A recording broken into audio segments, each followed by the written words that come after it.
Question number 136। तो RLVP जो है that is proportional to what IC। तो वेपर प्रेशर अगर बोलोगे तो उल्टा हो जाएगा 1/IC, जिसके लिए IC की वैल्यू मिनिमम होगी उसका वेपर प्रेशर क्या होगा मैक्सिमम। NaCl I कितना है इसका 2 होगा I इंटू C कितना 0.1। 100% डिसोसिएशन मानते हो, ये हो गया 0.2। 0.1 मोलर AlCl3। तो वैसे तो I का काम ही नहीं है क्योंकि C का काम ही नहीं है क्योंकि C चारों के लिए क्या है सेम है। तो देखा जाए तो सिर्फ I कंपेयर कर सकते हो। I देखोगे तो I इसका 2 है, इसका कितना है 4 है, CaCl2 का 3 है और C12H22O11 का कितना है 1 है। जिसका I मिनिमम उसका IC भी मिनिमम, जिसका IC मिनिमम उसका वेपर प्रेशर मैक्सिमम। तो आंसर हो जाएगा fourth. 137 ratio of delta TF to delta TF of potassium ferrocyanide solution. तो डेल्टा TF फिर वही है, सेम कहानी है, colligative property proportional to what IC। Concentration same है मतलब प्रोपोर्शनल टू क्या हो गया I। तो ऊपर किसका पोटेशियम फेरोसाइनाइड K4FeCN6 और नीचे किसका K3FeCN6। इसमें कितने आइंस होंगे 5, तो I5, इसमें 4 आइंस हैं तो 4, तो रेशियो हो गया ना 5/4। आइडियल और नॉन आइडियल सॉल्यूशन के लिए कह रहा है क्या सेम रहेगा। तो याद होगा डेल्टा G मिक्सिंग हमेशा क्या बोलते हैं हम नेगेटिव, और डेल्टा S मिक्सिंग हमेशा क्या बोलते हैं हम पॉजिटिव। बाकी तो डेल्टा H और डेल्टा V तो डिपेंड करता है कि पॉजिटिव डेविएशन है कि नेगेटिव डेविएशन है कि आइडियल सॉल्यूशन है। तो डेल्टा S हमेशा पॉजिटिव और डेल्टा G हमेशा नेगेटिव। तो फोर्थ 139 इथेनॉल को मिक्स करा रहे हैं साइक्लोहेक्सेन में। तो कह रहा है कि इंटरमोलिकुलर फोर्सेस जो हो रहे हैं वो क्या हो रहे हैं कम। तो वैसे तुम्हें डायरेक्ट ही याद है कि ये पॉजिटिव डेविएशन है, नहीं तो तुम्हें पता है कि इंटरमोलिकुलर फोर्सेस अगर कम होंगे तो क्या शो करेगा पॉजिटिव डेविएशन। इंटरमोलिकुलर फोर्सेस अगर पहले से बढ़ जाते हैं तो क्या शो करता है नेगेटिव डेविएशन। तो फर्स्ट हो गया आंसर। AX/BY I बताना है, M कितना है X+Y, जितने पार्टिकल्स मिल रहे हैं पार्टिकल्स हैं X+Y। तो I इक्वल टू क्या कहते हो 1 + M-1 अल्फा, ये बोलता ना I।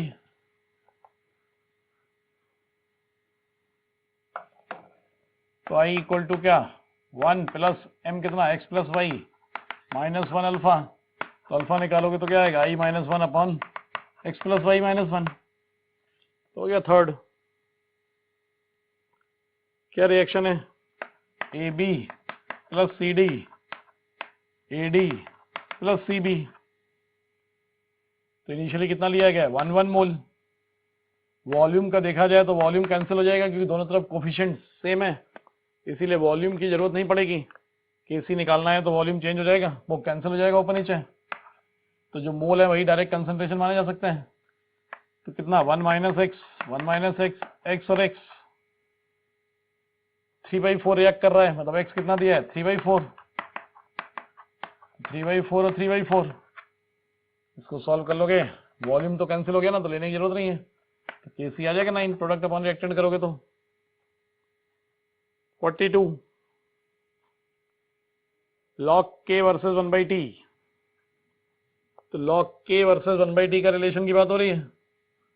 तो रिलेशन याद आ रहा है log K इक्वल टू क्या होता है -ΔH0 2.3 RT plus ΔS0 2.3 R।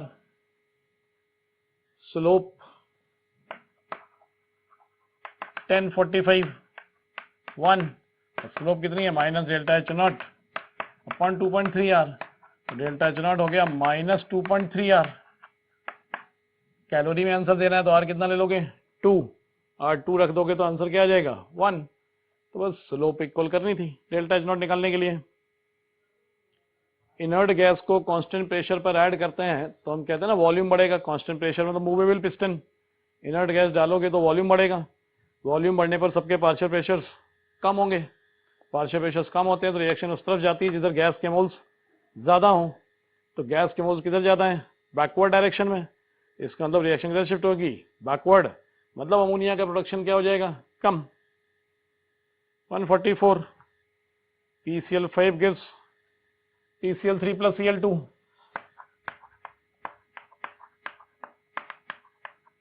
तो याद है केपी यार क्या था formula, alpha square P upon 1 minus alpha square, रटे था। तो alpha very much less than 1 है, तो अल्फा स्क्वायर पी हो गया, तो अल्फा क्या हो जाएगा, केपी अपॉन पी का रूट,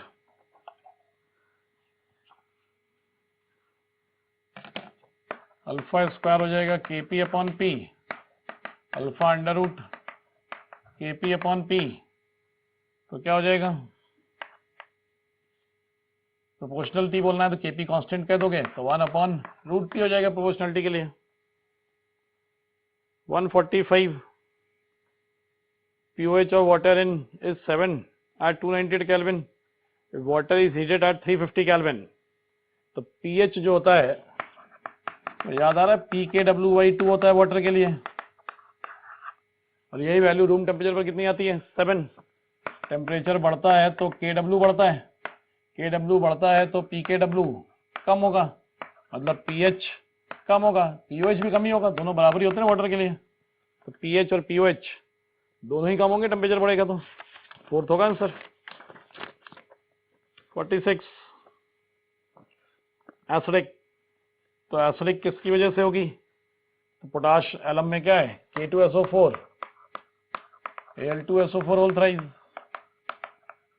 तो कहा था स्ट्रॉन्ग एसिड बेस के जो आयंस होते हैं वो हाइड्रोलाइज नहीं होते हैं, तो सल्फेट आयन तो स्ट्रॉन्ग एसिड से आ रहा है तो हाइड्रोलाइज तो होगा नहीं, और K प्लस भी स्ट्रॉन्ग बेस से है, तो स्ट्रॉन्ग बेस का आयन भी हाइड्रोलाइज नहीं होगा, KOH का आयन है ना, तो कौन हाइड्रोलाइज होगा, Al3 plus. Al3 plus water से क्या एक्सेप्ट करेगा, OH माइनस, क्या फ्री करेगा, H प्लस, तो उसकी वजह से सॉल्यूशन क्या बोला जाएगा, एसिडिक। तो Al3 प्लस हाइड्रोलाइज होगा, K प्लस जो सल्फेट आयंस तो स्ट्रॉन्ग एसिड बेस के आयंस हैं, तो उनकी हाइड्रोलाइसिस नहीं होगी। 147.5 molar ammonium benzoate is hydrolysed to 0.25% hence its hydrolysis constant is, ammonium benzoate किसका सॉल्ट हुआ, weak acid and weak base का, तो वीक एसिड और वीक बेस का सॉल्ट है, वीक एसिड और वीक बेस के सॉल्ट के लिए KH इक्वल टू क्या पड़ा था, H upon 1 minus H square, यही पड़ा था। H की वैल्यू छोटी है ना, 0.25%, 1% से छोटा हो तो नेग्लेक्ट कर सकते हैं, इसको क्या कह सकते हो, H स्क्वायर। H स्क्वायर है तो KH कितना हो गया, 0.25/100 है ना, H इंटू 0.25/100, तो आंसर चेक कर लेना, सेकेंड आना चाहिए। याद आ रहा है फार्मूला, H को नेग्लेक्ट कर दिया, नीचे वाला छोड़ दिया हमने, तो H कितना है 0.25%, मतलब 0.25/100 रख दोगे तो KH आ जाएगा। 148 तो सिंपल ही है, M2X3 है, कितने बनेंगे 2M और 3X, सॉल्टी अगर ऐसे तो कितना बनेगा 2S, ये कितना बनेगा 3S, तो 2S का स्क्वायर और 3S का क्यूब, ये होगा ना KSP। 49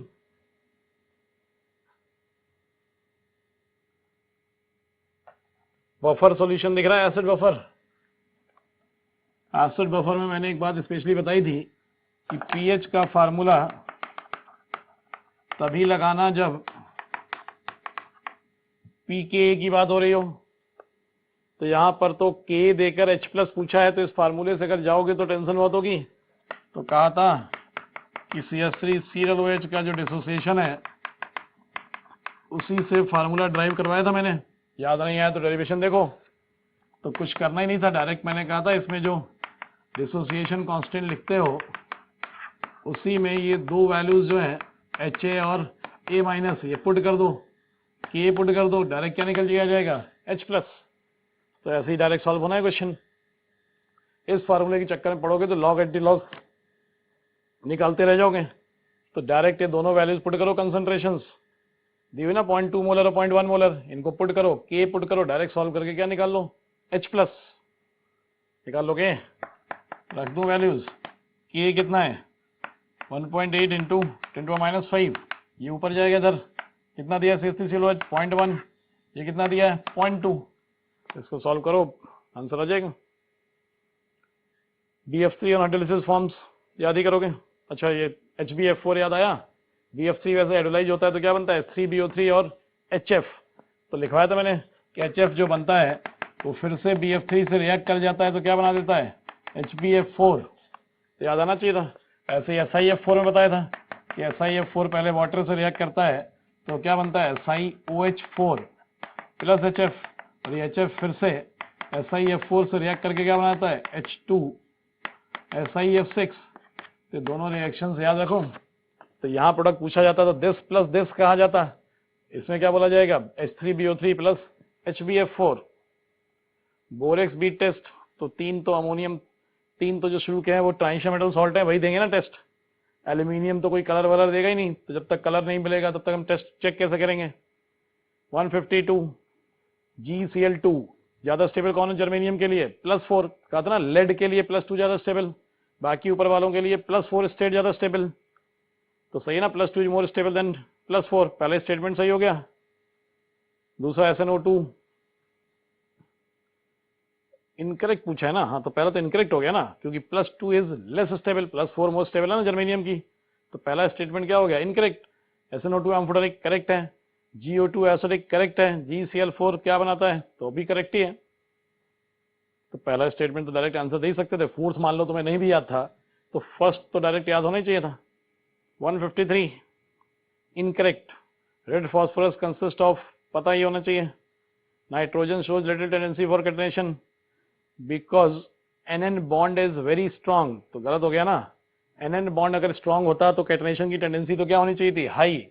कहा था ना MM बॉन्ड पे डिपेंड करती है कैटनेशन की टेंडेंसी, बॉन्डिंग में लिखवाया हुआ है। इसीलिए कहते हैं ना कार्बन कार्बन बॉन्ड बहुत स्ट्रांग है, इसलिए कार्बन की कैटनेशन टेंडेंसी बहुत हाई है। सेकेंड इनकरेक्ट है। तो इसकी वजह ये है कि because NN bond is weaker, NN का जो बॉन्ड होता है वो लोन पेयर के रिपल्शन की वजह से वीकर होता है सिंगल बॉन्ड, इसलिए कैटनेशन की टेंडेंसी कम है। Maximum covalency of nitrogen is 4 because of absence of d orbitals in valence shell, जानते ही हो। तो थर्ड भी सही है। Fourth 15th element group elements do not form M+4, सही है ना। +4 के ऊपर के कंपाउंड्स कोवलेंट कहते हैं हम, +4 तक के फ्लोराइड्स और ऑक्साइड्स आयनिक माने जाते हैं। तो +5 ऑक्सीडेशन स्टेट शो करते हैं लेकिन +5 आयंस नहीं बनते।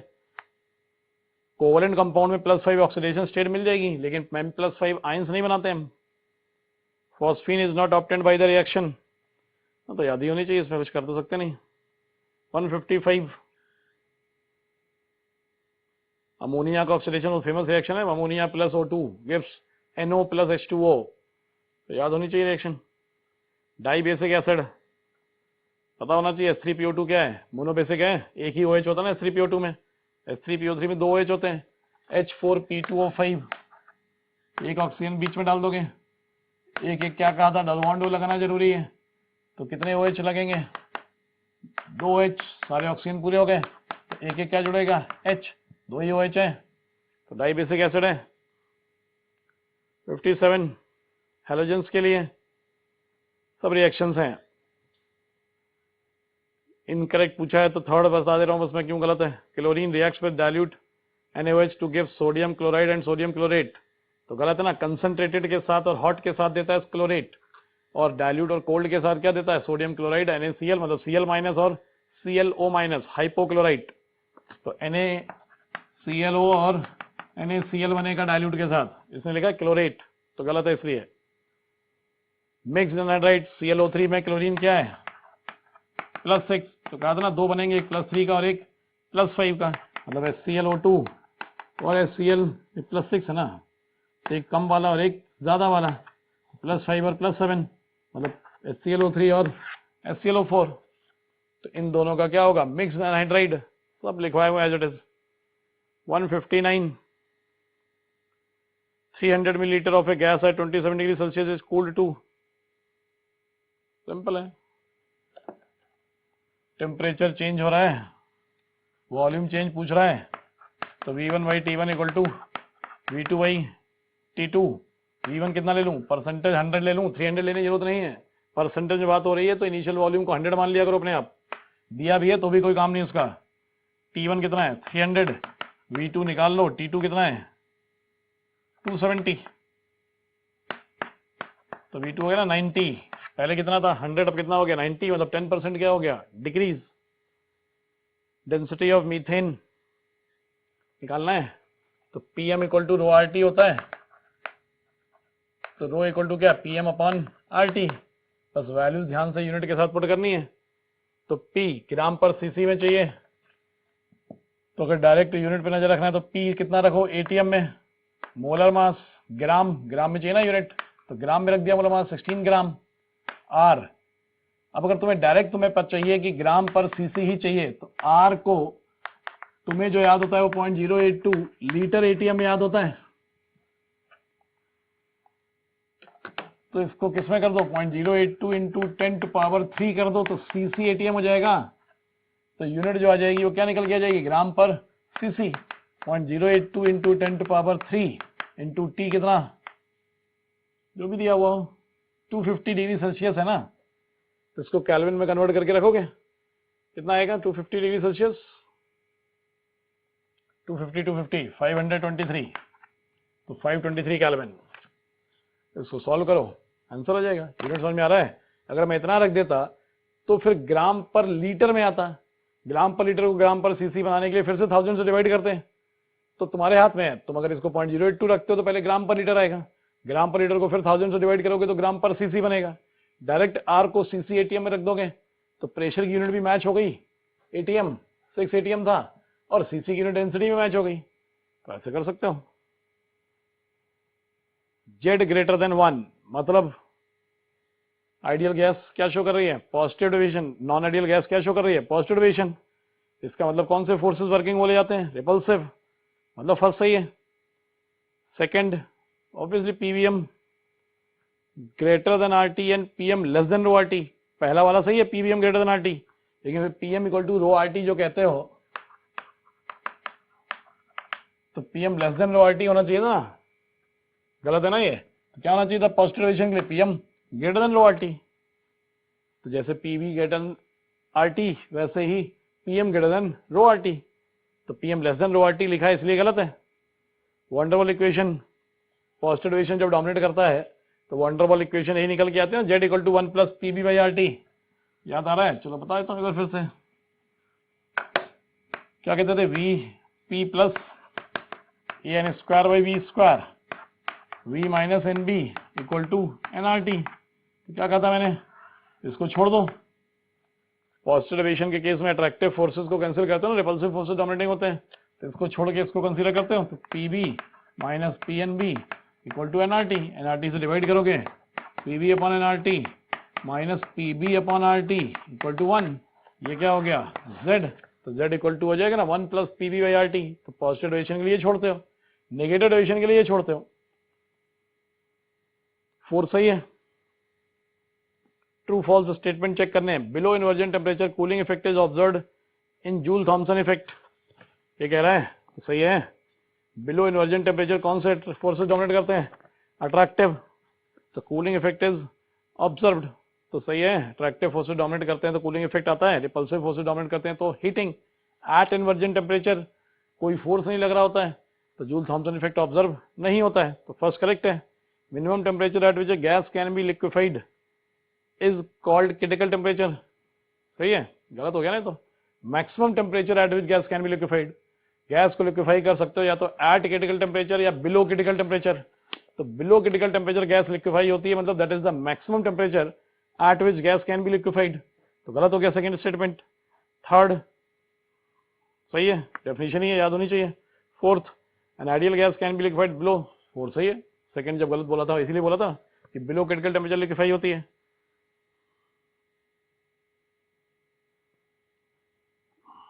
अच्छा, आइडियल गैस लिखा हुआ है फोर्थ में, खास बात देख रहा है, ideal gas can be liquefied, ideal gas तो लिक्विफाई ही नहीं होती है, तो फोर्थ स्टेटमेंट फॉल्स हो गया, फोर्थ स्टेटमेंट फॉल्स हो गया।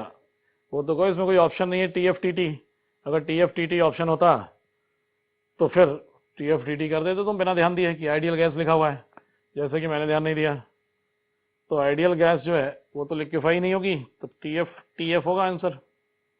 163 पीवीटी इक्वल है m1 ग्रेटर देन m2 मास, m1 ग्रेटर देन m2 है, इसका मतलब क्या हुआ, मोल्स भी ज्यादा हुए, जिसका मास नहीं, two gases X and Y with equal PBT and M1 greater than M2, mass दे रखा है, मोल्स के बारे में तो इन्फॉर्मेशन है नहीं, क्योंकि गैस कौन सी है वो तो पता ही नहीं, किसका मोलर मास ज्यादा है किसका कम है। चलो देखते हैं फिर क्या ऑप्शंस हैं, जरूरत नहीं होगी या तो उसकी। एवरेज काइनेटिक एनर्जी करेक्ट पूछा ना, kinetic energy of X equal to kinetic energy of Y, तो सही है, क्योंकि इसमें तो कोई मतलब ही नहीं है, इसमें तो केवल किस पे डिपेंड करती है average kinetic energy, only on temperature. तो केवल टेम्परेचर पे डिपेंड करेगी, मतलब कि अगर टेम्परेचर सेम है तो एवरेज काइनेटिक एनर्जी सेम है, तो फर्स्ट तो सही हो गया। Second, N1 equal to N2 number of molecules, तो ठीक है, जब पीवीटी सेम है तो बात ही खत्म हो गई। पीवीटी सेम है तो N इक्वल टू PV/RT होता है, तीन ही तो वेरिएबल है, पीवीटी सेम मतलब मोल सेम होने ही है, फिर मास कम हो या ज्यादा हो, इसका मतलब है जिसका मास ज्यादा है उसका मोलर मास भी ज्यादा रहा होगा, तभी तो मोल्स क्या रहे होंगे, सेम। तो पीवीटी तीनों सेम हो गए तो मोल्स तो अपने आप ही सेम हो गए, तो फिर कोई टेंशन ही नहीं, फिर तो मोल सेम है मतलब सेकंड सही होगा ना, नंबर ऑफ मोल सेम है तो मॉलिक्यूल्स भी सेम है। Third, average velocity, average velocity क्या था फार्मूला एवरेज वेलोसिटी का, इसके प्रोपोर्शनल, प्रोपोर्शनलिटी चेक करनी है, तो velocity proportional to what, √T/m। Molar mass पता है क्या हमें, नहीं पता है, जब मोलर मास नहीं पता है तो वेलोसिटी कंपेयर नहीं कर सकते, नहीं कर सकते ना, क्योंकि टेम्परेचर तो सेम है, तो ये तो पक्का है कि टेम्परेचर सेम है, मोलर मास डिफरेंट, तो बराबर तो नहीं है ना, ये तो पक्का है बराबर नहीं है। चलो अच्छा, अगर कंपेयर करने की बात होती कि किसकी ज्यादा, टी तो सेम हो गया, देखा जाए तो वेलोसिटी प्रोपोर्शनल टू 1/√m हो गया, क्वेश्चन तो हो गया ना, बराबर तो नहीं होगा क्योंकि मोलर मास तो सेम नहीं है। मोलर मास कैसे पता लगा सेम नहीं है, क्योंकि पीबीटी सेम, देख लो एक बार ध्यान से, पीबीटी सेम मतलब मोल सेम, मोल सेम है, मोल्स होते हैं क्या, मास m अपॉन मोलर मास, ठीक, लिखा है कि mx ग्रेटर देन my, मास ज्यादा है किसका, x का, और मोल सेम है, तो ऑब्वियस बात है अगर मास ज्यादा है तो मोलर मास भी क्या होगा, ज्यादा, इसका मतलब है कि molar mass of x is also greater than molar mass of y। तो ये बात हम प्रेडिक्ट कर सकते हैं कि अगर मोल्स सेम है तो जितना मास ज्यादा है जितने टाइम्स उतने ही टाइम्स कौन ज्यादा रहा होगा, मोलर मास, तभी तो मोल सेम आएंगे। तो हमें देखा जाए तो पता है डेटा से कि x का मोलर मास y से ज्यादा है, इसका मतलब Vx जो होगी वो लेस देन क्या होगी, Vy। जरूरत पड़ने पर प्रेडिक्ट कर सकते थे हम इसको, ध्यान से देखना पड़ता, PBT same, mole same, M1 greater than M2 लिखा हुआ है, पहली गैस का मास दूसरी गैस के मास से ज्यादा है, मास ज्यादा है और मोल सेम है, मतलब मास ज्यादा है तो मोलर मास भी ज्यादा रहा होगा, मोलर तो एवरेज वेलोसिटी कम रही होगी। 164, root mean square speed diatomic gas, ये तो क्वेश्चन शायद क्लास में कराता ही हूं मैं तुम्हें, कराया वो क्वेश्चन है ना, कि वेलोसिटी प्रोपोर्शनल टू T/m, यही लिखा हुआ है, ठीक है ना, टेम्परेचर कितने टाइम्स हो गया, डबल, तो मोलर मास क्या हो गया, हाफ, नहीं ठीक है ना, particles dissociate into atoms, particles half हो गए मतलब क्या, मोलर मास आधा रह गया, डिसोसिएट हो गया एटम्स में तो डायटोमिक है, तो मोलर मास हाफ, तो velocity temperature double molar mass half, तो कितने टाइम्स हो गया, 2 टाइम्स, √4 आ गया, 2 टाइम्स हो गई वेलोसिटी, तो 2u, थर्ड हो गया answer. Density greater than water, ठीक है ना, याद करने वाला क्वेश्चन था ये तो, और वैसे भी नहीं भी याद था डेटा, वैसे तो डेटा नोट्स में है कि लिथियम सोडियम पोटेशियम की डेंसिटी वाटर से क्या होती है, कम, तीनों वाटर से लाइटर होते हैं, लिथियम सोडियम और पोटेशियम तीनों की डेंसिटी 1 ग्राम पर सीसी से कम है, और लिथियम की डेंसिटी स्पेशली बताई थी 0.53 ग्राम पर सीसी, मतलब कैरोसिन ऑयल से भी कम थी लिथियम की डेंसिटी। तो तुम्हें ग्रेटर वाटर बोलना था, जिसमें से मैक्सिमम वाला ही आंसर होना था, ऑब्वियस सी बात है, तो इनमें से मैक्सिमम डेंसिटी किसकी है, रुबिडियम, डाउनवर्ड डेंसिटी बढ़ती है, केवल सोडियम और पोटेशियम में ऑर्डर उल्टा था, बाकी मैक्सिमम इनमें से रुबिडियम की है, तो ऑब्वियसली बात है जिसकी मैक्सिमम है उसी की आंसर करना था तुम्हें। मेल्टिंग पॉइंट्स ऑफ क्लोराइड्स, तो बताया था LiCl का मेल्टिंग पॉइंट कम होता है, बताया था, due to what, covalent character, बाकी क्या किस पे डिपेंड करते हैं, सोडियम से लेके सीजियम तक, केवल लैटिस एनर्जी पर, क्यों, क्योंकि कोवेलेंट कैरेक्टर केवल लिथियम कंपाउंड्स में कंसीडर करना होता है, तो सोडियम से सीजियम तक लैटिस एनर्जी कंपाउंड्स की कम हो रही है, तो मेल्टिंग पॉइंट्स कम हो रहे हैं, अब लैटिस एनर्जी के हिसाब से तो LiCl का मैक्सिमम होना चाहिए था, लेकिन LiCl में कोवेलेंट करेक्टर है, इसलिए इसका मेल्टिंग पॉइंट कम हो गया। तो डेटा याद करवाए थे कि फ्लोराइड में अगर कहोगे तो NaF और KF से कम होता है LiF का मेल्टिंग पॉइंट, और बाकी क्लोराइड, ब्रोमाइड, हाइड्राइड्स का अगर बात करोगे तो अपने ग्रुप में मिनिमम होता है। तो आंसर थर्ड होगा। सॉलिबिलिटी के ऑर्डर हटने थे, तो लिखवाया था फ्लोराइड और हाइड्रोक्साइड्स की सॉलिडिटी डाउनवर्ड द ग्रुप बढ़ती है, chloride, bromide, iodide second group के जितने भी हैं सबकी सॉलिडिटी डाउनवर्ड द ग्रुप कम होती है, तो रटना ही है। क्या सिमिलरिटी नहीं है बेरिलियम एल्यूमिनियम में? Carbides of both heels methane हो गया, Be2C बनाता है, बेरिलियम भी C4- बनाता है। सब इंफॉर्मेशन ही है, मैं लिखूं या ना लिखूं अल्टीमेटली याद तो करना ही है तुम्हें। तो सही है। तो beryllium like aluminium is rendered passive by HNO3। याद आ रहा है HNO3 की रिएक्शन में था, नोट करके पॉइंट लिखे हुए थे कि कुछ एलिमेंट्स पैसिव होते हैं, एल्यूमिनियम, क्रोमियम, निकेल, उसमें बेरिलियम ऑप्शन में नहीं था, लेकिन बेरिलियम भी क्या है, पैसिव है। तो चलो तुम मान सकते था कि मैं तुम्हें सेकंड नहीं पता था कि बेरिलियम पैसिव है या नहीं है, क्योंकि तुमने रटा नहीं था, चलो ठीक है। थर्ड तो पता था, BOH twice like ALO thrice is basic, तो गलत है, दोनों एम्फोटेरिक हैं। तो BOH twice और ALO thrice एम्फोटेरिक हैं दोनों, तो दोनों डायगोनल रिलेशनशिप शो कर रहे हैं, तो एम्फोटेरिक लिखा होना चाहिए था ना, बेसिक लिखना तो गलत हो गया। तो थर्ड तो पता ही था ना गलत है, तो सेकंड भी याद कर लो कि बेरिलियम भी पैसिव टुवर्ड्स HNO3 बोला जाता है। क्यों बोला था पैसिव? क्योंकि सरफेस पर ऑक्साइड की क्या बन जाती है, layer. Fourth, preparation of halides देखना एस ब्लॉक में, तो प्रिपरेशन ऑफ हेलाइड्स में समझाया था कि BeCl2 और AlCl3 को अनहाइड्रस स्टेट में हम नहीं बना सकते अगर हमने एक्वा सॉल्यूशन यूज कर लिया, क्योंकि एक्वा सॉल्यूशन से क्या सेपरेट होके आता था, हाइड्रेटेड सॉल्ट, और हाइड्रेटेड सॉल्ट को हीट करते थे तो वो हाइड्रोलाइज हो जाता था। बेरिलियम का और एल्यूमिनियम के हेलाइड्स के हाइड्राइड्स हीट करने पर क्या हो जाते थे, हाइड्रोलाइज, मतलब वो वाटर लूज नहीं करते थे क्योंकि उनकी पोलराइजिंग पावर बहुत ज्यादा थी। तो चेक करना अगर याद नहीं आ रहा हो अभी भी तो। प्रिपरेशन ऑफ हेलाइड्स देखना इस ब्लॉक में टॉपिक, उसमें नीचे लिखा हुआ मिलेगा, लेफ्ट साइड में सबसे नीचे लिखा हुआ है, which of the following on thermal decomposition yields a basic as well as an acidic oxide. तो रिएक्शन लिखते ही पता लग जाएगा, पहला ऑप्शन देखते ही CaO प्लस CO2। CaO क्या है, बेसिक ऑक्साइड, CO2 क्या है, acidic oxide. 170, lowest thermal stability, carbonates, sulphates, nitrates, hydroxides. इस ब्लॉक का क्वेश्चन है भी, थर्मल स्टेबिलिटी की बात की थी, तो कहा था नीचे जाने पर ऑक्साइड्स का बनना मुश्किल होता जाता है, ऑक्साइड की स्टेबिलिटी कम होती जाती है, इसका मतलब थर्मल स्टेबिलिटी बढ़ती जाती है। तो लोएस्ट इनमें से कौन हुआ, फर्स्ट। और ये तो और भी आसान थे क्योंकि तुम्हें वैसे भी याद होना चाहिए था कि फर्स्ट ग्रुप में तो केवल लिथियम कार्बोनेट ही थर्मली डिकम्पोज होता है, बाकी अल्कली मेटल कार्बोनेट, सल्फेट्स और हाइड्रोक्साइड्स थर्मली डिकम्पोज होता ही नहीं है। तो इनमें से तो लीस्ट वही है ना जो डिकम्पोज हो रहा है, बाकी तो डिकम्पोज ही नहीं हो रहे। तो फर्स्ट हो गया आंसर। 71, 60% रिएक्शन इतने टाइम में कंप्लीट हो रही है, तो 50% कितने टाइम में होगी, लगा दो रेशियो, रेशियो लगा के निकलेगा। फर्स्ट ऑर्डर है, हाँ फर्स्ट ऑर्डर है, तो T इक्वल टू क्या था, 2.303 upon K log A0 upon A। तो T क्या निकालना है तुम्हें, 50%, दिया क्या है 60%, ये तो कैंसिल, तो log 100 upon 50, log 100 upon 60% complete हो रहा था, यहाँ पे क्या रखना होता है, बचा हुआ 40, तो T 50% निकालना है, 60% कितना दिया 60, ये हो गया log 2 0.3, log 10 1, log 4 0.6, 0.3 अपॉन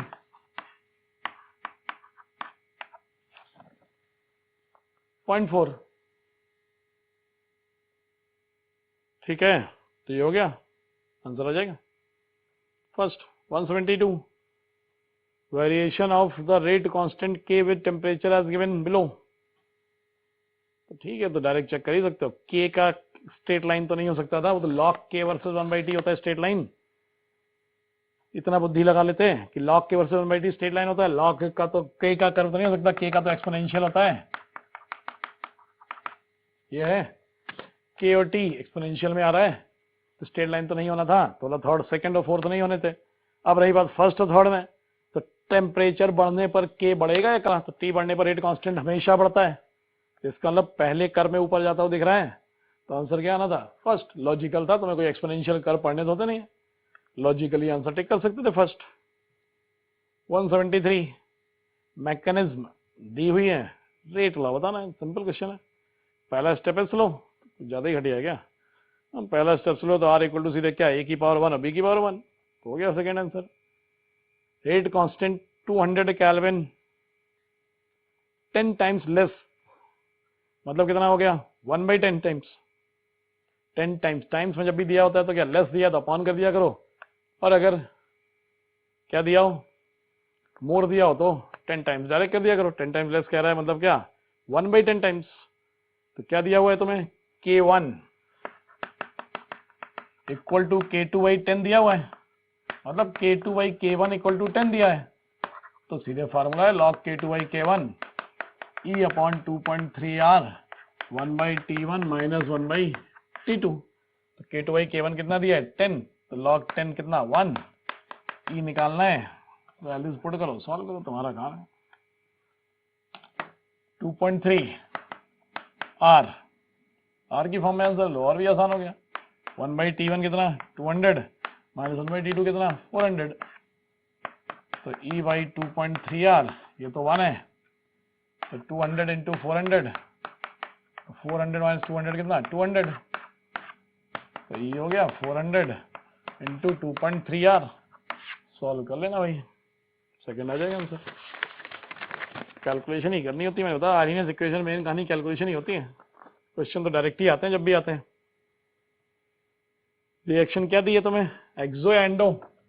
कर बनाना सीखे थे तो कर बना ले, कोऑर्डिनेशन फैक्टर का जो कर बनाते थे हम, तो एक्सो के हिसाब से कर बनाना है, मतलब प्रोडक्ट को नीचे दिखाना है। एक्सो रिएक्शन है, प्लस 22 किलो कैलोरी लिखा है, डेल्टा एच यही होता है, रिएक्टेंट प्रोडक्ट का डिफरेंस 22, और क्या दिया है? एक्टिवेशन एनर्जी, मतलब यहां से यहां तक की वैल्यू कितनी दी है? 70।